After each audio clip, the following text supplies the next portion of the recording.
This was the sawmill. This is a replica of it, actually, right up, like the sawmill was actually back over here. The river is over in there.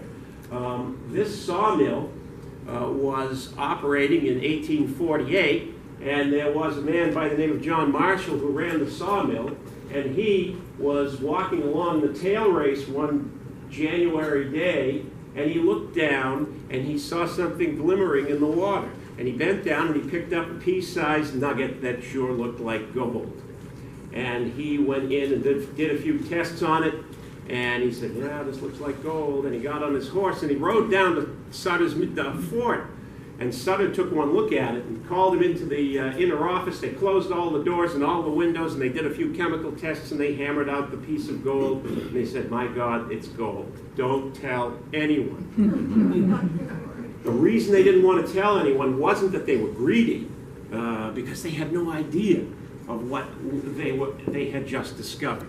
A vast holding of gold that would be 250 miles long from Grass Valley down to Sonora, 50 miles wide, right there in the foothills of the Sierras. This was going to be one of the most unbelievable gold strikes in human history.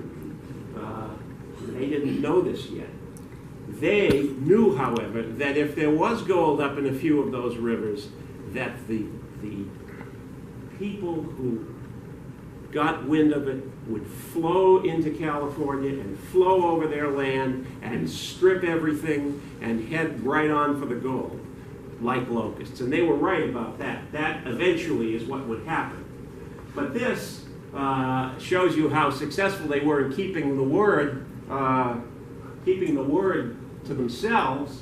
Within a few days, this is a diary page given to me by Paula. This was a diary, it was a present that came to me nicely framed. I appreciate it.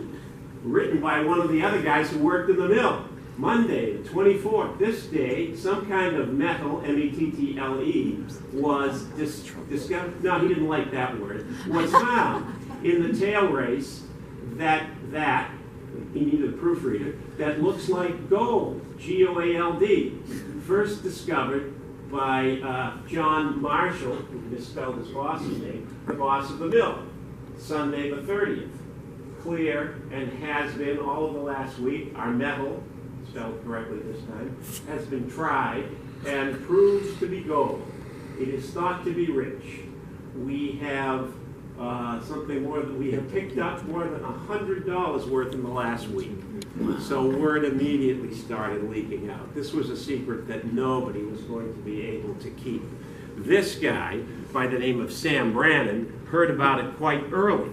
Now, Sam Brannan was a Mormon. He led a party of Mormons across Carson Pass from Salt Lake City a couple of years earlier to establish a Mormon community in California. He had written back to